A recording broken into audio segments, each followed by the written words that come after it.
नमस्कार, मैं कमलेश कबीर आपका एक बार फिर स्वागत करता हूं इस नए एपिसोड में। आज के इस एपिसोड में हम बात करेंगे पश्चिम बंगाल की। भारतीय जनता पार्टी की कुछ दिनों की सरकार, लेकिन कुछ ऐसे फैसले जो पूरे देश की राजनीति पर असर डालने वाले हैं। आप कह सकते हैं कि भारतीय जनता पार्टी ने 2029 की चुनावों को जीतने के लिए जो जरूरी काम करना था वो पश्चिम बंगाल से कर दिया। तो 2027 नहीं, आप कह सकते हैं कि 2029 की तैयारी भारतीय जनता पार्टी ने कर दी। इसमें कुछ महत्वपूर्ण फैसलों की अगर हम बात करें तो इस देश में पश्चिम बंगाल के चुनाव से पहले भारतीय जनता पार्टी ने एक मुद्दा बनाया। भारतीय जनता पार्टी की अगर 2014 के बाद से चुनावी रणनीति को अगर हम गौर करें तो लगातार जो है वो किसी स्पेसिफिक मुद्दे के ऊपर जो कहीं ना कहीं राष्ट्रहित से जुड़ा हुआ हो उसके तहत काम करना, चाहे वो राम मंदिर का हो मुद्दा हो, धारा 370 का हो, वक्फ बोर्ड को लेकर आप देख लीजिए, इसके अलावा जो वन नेशन वन इलेक्शन, तो तमाम तरीके के वो निर्णय लिए गए जो देश हित और राष्ट्रहित से जुड़े हुए हो, ताकि ऐसा ना हो कि किसी राज्य में लिया गया फैसला उसका दूसरे राज्यों में प्रभाव ना हो। तो पश्चिम बंगाल में भारतीय जनता पार्टी 2017 में जहां 3 सीटें थी, 2021 में 77 सीटों पे पहुंची और आज वो सत्ता के ऊपर काबिज है और 2/3 मेजोरिटी के साथ है। यह दिखाता है कि भारतीय जनता पार्टी की रणनीति क्या है। और भारतीय जनता पार्टी की रणनीति का दूसरा हिस्सा अगर हम देखते हैं, क्योंकि पहला हिस्सा काम करने का तरीका, शुभेंदु अधिकारी जिसको मुख्यमंत्री बनाया गया, 45 दिन के अंदर बीएसएफ को जमीन देने का एक तरीके से सरकारी जो औपचारिकताएं करनी होती है वो कंप्लीट करके केंद्र सरकार को सौंप दिया। और उस निर्णय में इतनी जल्दबाजी से, आप कह सकते हो कि इतना जल्दी काम किया गया कि 7 दिन के भीतर सब कुछ जो है वो केंद्र सरकार के साथ, या आप कहें कि बीएसएफ को सौंपने का काम 45 दिन के बजाय 7 दिन में कर दिया। और इस वक्त घुसपैठियों को गिरफ्तार करने के बजाय जिस तरीके से भारतीय जनता पार्टी स्टेटमेंट दे रही है कि आप जो है वो देश छोड़कर चले जाएं, हम आपको गिरफ्तार नहीं करेंगे, उसका असर यह है कि पूरे बांग्लादेश की जो बॉर्डर है उस बॉर्डर के ऊपर आपको लगातार घुसपैठियों को बाहर जाते हुए देख सकते हैं। अब इससे भारतीय जनता पार्टी जो ये दावा करती थी घुसपैठियों को बाहर करने का, खदेड़ने का, तो उससे पूरे देश में आप सोच सकते हैं कि किस तरीके से इसका आने वाले समय में असर पड़ने वाला है। इसके अलावा जिस तरीके से ममता बनर्जी ने 2 साल तक लगातार, या आप कहिए कि 2020 में जो दिल्ली के दंगे हुए, शाहीन बाग जिसमें प्रमुख रहा शर्जील इमाम और उमर खालिद, नाम आप सब लोगों ने सुना ही है, और उन लोगों ने चिकन नेक को तोड़ने की बात की थी। आज उस गलियारे को जो भारत के नॉर्थ ईस्ट हिस्से को भारत के साथ जोड़ता है, वो सारा जो गलियारा है वो पश्चिम बंगाल की सरकार ने केंद्र सरकार के अधीन कर दिया। अब उसके ऊपर केंद्र सरकार का स्वामित्व होगा।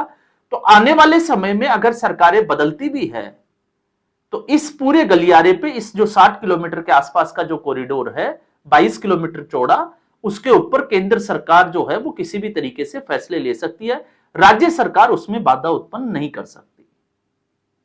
और यह इसलिए इंपॉर्टेंट हो जाता है क्योंकि अगर आप रणनीति के तहत देखते हो तो इस गलियारे के दोनों तरफ 3 देश बसे हुए हैं। एक नेपाल है, दूसरा जो है वो चाइना है, और आप देख सकते हैं एक तरफ बांग्लादेश है। और बांग्लादेश की स्ट्रेटेजिकली अगर आप देखोगे तो 12 किलोमीटर दूर भारतीय सीमा से रंगपुर इलाके में लगातार जो है वो एयरपोर्ट का निर्माण करना, तो यह दिखाता है कि ये जो हिस्सा है ये भारत की सामरिक, आप छोड़ दीजिए सुरक्षा की दृष्टि से कितना महत्वपूर्ण है। और यह फैसला लिया है शुभेंदु सरकार ने। इसके अलावा ईद के ऊपर जो फैसला लिया गया, हम उसकी बात जो है वो ज्यादा नहीं करेंगे, लेकिन ये जो 2 महत्वपूर्ण फैसले जो लिए गए, ये आने वाले समय में भारतीय राजनीति में एक तरीके से भारतीय जनता पार्टी की तरफ से तुरुप का इक्का साबित होंगे। अब हम आते हैं इसका प्रभाव और भारतीय जनता पार्टी की रणनीति। तो पश्चिम बंगाल के इतिहास को अगर हम उठा के देखें तो पहले कांग्रेस पार्टी सत्ता में रही, फिर लेफ्ट पार्टी का 34 साल तक शासन रहा। उसके बाद में लगातार 3 बार मुख्यमंत्री रही ममता बनर्जी। लेफ्ट 34 साल तक शासन करने के बाद जब सत्ता से बाहर हुआ तो लेफ्ट एकदम से जो है वो सफाया हो गया, लेकिन लेफ्ट पार्टी टूटी नहीं। आज स्थिति यह है कि टीएमसी बिगड़ती हुई दिखाई देती है। टीएमसी में एक तरीके से भगदड़ मची हुई है। कोकिला घोष जिस तरीके से इस्तीफा दिया, और खबर यह है कि 12 एमपी तैयार बैठे हैं और 20 एमपी 2/3 मेजोरिटी के लिए अगर वो भारतीय जनता पार्टी में विलय करते हैं तो उनकी जरूरत होगी।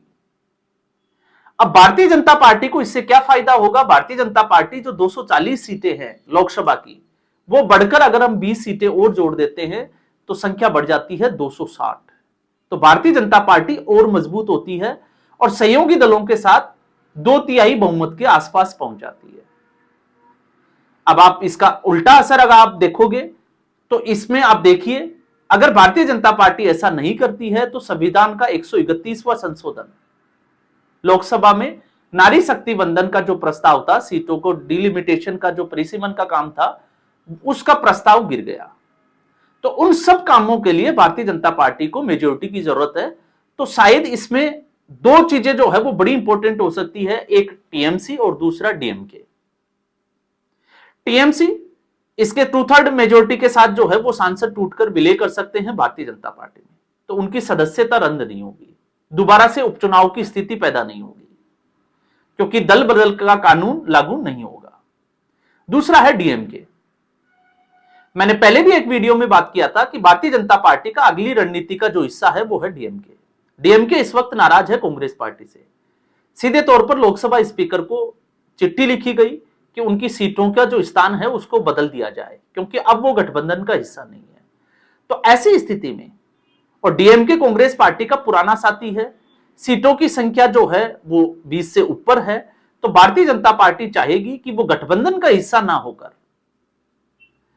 क्योंकि गठबंधन का हिस्सा इसलिए नहीं हो सकते, उदयनिधि स्टालिन हो या फिर कोई भी जो द्रविड़ राजनीति से प्रेरित है, पेरियार की राजनीति से प्रेरित है, वो लगातार सनातन के ऊपर हमलावर है।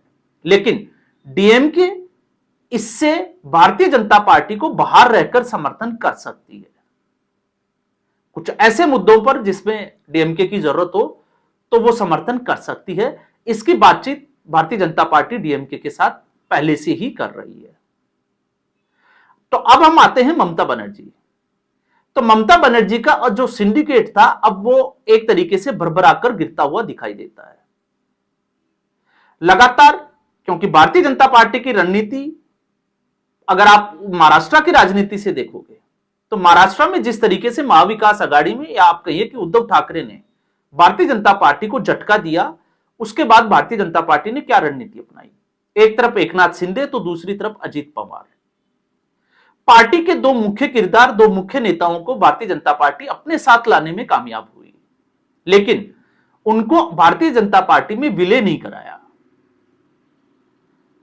बजाय इसके सिंबल तक जो है वो शिवसेना का और शरद पवार की पार्टी का छीन लिया गया। यह भारतीय जनता पार्टी की रणनीति का हिस्सा था। और उसके बाद आप देखिए उद्धव ठाकरे और शरद पवार की इस वक्त महाराष्ट्र में क्या स्थिति है। एक तरीके से पार्टी खत्म होने के कगार पर है। तो क्या टीएमसी? तो टीएमसी में इस वक्त अगर आप देखोगे कि टीएमसी के लोग वो तैयार बैठे हैं, 100 से ज्यादा पार्षदों का इस्तीफा हो, कुछ एमएलए का जो है वो शुभेंदु अधिकारी के साथ मीटिंग में मौजूद होना, बैठक में, यह दिखाता है कि टीएमसी के लोग जो है वो भारतीय जनता पार्टी में आने के लिए पहले से ही जो है वो बेकरार बैठे हैं। लेकिन भारतीय जनता पार्टी इनको शामिल नहीं करेगी। क्यों नहीं करेगी उसका कारण आप समझ सकते हैं। सरकार पहले से ही 2/3 मेजोरिटी में, जनता ने इस तरीके का जनादेश दिया कि जरूरत नहीं है। दूसरा, अगर टीएमसी के लोगों को लेती है तो फिर एक तरीके से भारतीय जनता पार्टी का वही नैरेटिव बन जाएगा कि टीएमसी के सारे लोग इधर है, तो जैसा टीएमसी कर रही थी वैसा ही अब कर रही है। तो इस वक्त तो नहीं, लेकिन भारतीय जनता पार्टी ने इससे पहले ही शुभेंदु अधिकारी को टीएमसी से निकाल लिया, एक उस नेता को जो टीएमसी को बारीकी से जानता हो। और उसके साथ मिलकर जो है वो रणनीति पर आगे बढ़ रही है भारतीय जनता पार्टी। तो आपने देखा टीएमसी का खेमा इस वक्त जो है वो बिलबिलाया हुआ है। कोकिला घोष के बाद में एक और सांसद ने बड़ा हमला बोला और सीधे तौर पर आरजीकर को लेकर ममता बनर्जी के खिलाफ खरी खोटी बात जो है जो सुनानी थी वो सुना दी। यह दिखाता है कि टीएमसी में अभी क्या चल रहा है। तो टीएमसी में ममता बनर्जी इस वक्त एक कविता लिख रही है जिसका शीर्षक है गिरगिट। और यह गिरगिट उन लोगों के, टीएमसी के ही लोगों के लिए है जो जैसे ही पार्टी सत्ता से बाहर हुई उन्होंने रंग दिखाने शुरू कर दिए ममता बनर्जी को। जो ममता बनर्जी के लिए सड़क पर उतरने से लेकर मरने और मारने तक उतारू होते थे, आज वो भारतीय जनता पार्टी के साथ जाने के लिए बेताब बैठे हैं। तो आप समझ सकते हैं कि ममता बनर्जी ने इसका शीर्षक गिरगिट ही क्यों दिया। तो पश्चिम बंगाल में आने वाले समय में ममता बनर्जी की मुश्किलें लगातार जो है वो बढ़ती हुई दिखाई देती है। लगता है जैसे टीएमसी में एक तरीके से भूचाल आ जाएगा। तो आज के एपिसोड में बस इतना ही। उम्मीद करूंगा वीडियो एपिसोड आपको पसंद आया होगा। वीडियो को लाइक करें, शेयर करें, चैनल जरूर सब्सक्राइब करें। धन्यवाद।